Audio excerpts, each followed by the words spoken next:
Bonjour bien-aimés frères et sœurs, bon et excellent dimanche à tous. Que le Seigneur nous bénisse, bienvenue dans ce partage quotidien. Ce matin, nous parlons de la parole de Dieu et le thème de notre méditation, nous parlons de la patience. Patience et détermination, et nous allons étudier le cas de Siméon. Seigneur Dieu Tout-Puissant, nous bénissons ton nom pour tout ce que tu fais. Nous saluons ta présence au milieu de nous, sois couronné à jamais. Merci pour tes bontés, merci pour la vie, merci pour la grâce dans le nom puissant de Jésus-Christ. Dans Luc, le chapitre 2, les versets 25-26 et 29-30, la Bible déclare « Et voici, il y avait un homme à Jérusalem, un homme appelé Siméon. Cet homme était juste et pieux. Il attendait la consolation d'Israël et l'Esprit Saint était sur lui. Il avait été divinement averti par le Saint-Esprit qu'il ne mourrait pas avant d'avoir vu le Christ du Seigneur.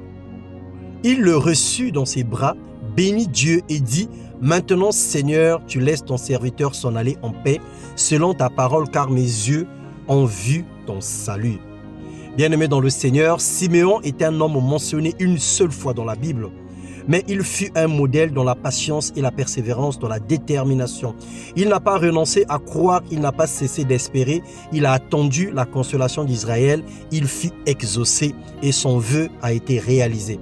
En s'inspirant sur sa marche et son attitude, nous nous rendons compte que pour réussir avec Dieu et avoir des jours heureux, nous avons besoin des ingrédients ci-dessus. La justice, être juste. Nous sommes justifiés par la foi en Jésus-Christ, mais il faille soigner sa marche aux yeux de Dieu et aux yeux de tous. Romains 3,20, Matthieu 6,33. Également la piété. La piété, c'est le respect de tout ce qui est saint, respect envers Dieu et sa parole, respect de tout ce qui est consacré à Dieu, respect des autres, respect envers nos parents, respect envers la nature et tout ce que Dieu a créé, 1 Timothée 6,11, puis Psaume 31, 24.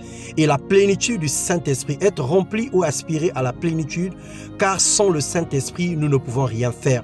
Michée 3,8, Exode 31, 3.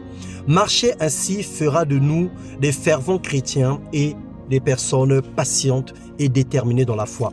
La parole de Dieu est humiliable. Refuser de croire à ce que Dieu dit, c'est se condamner soi-même. Sans détermination, sans patience à toute épreuve, nous ne connaîtrons jamais la maturité. Nous vivrons dans les lamentations et nous ne finirons pas la course avec Jésus-Christ.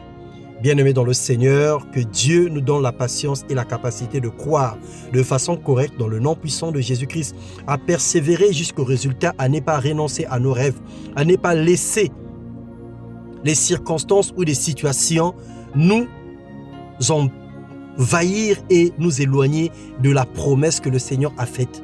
Croire de façon correcte, espérer et attendre la promesse de Dieu est un élan de détermination et de patience qui caractérise notre foi et nous emmène dans les hauteurs avec le Seigneur. Soyez bénis dans le nom puissant de Jésus-Christ. Amen.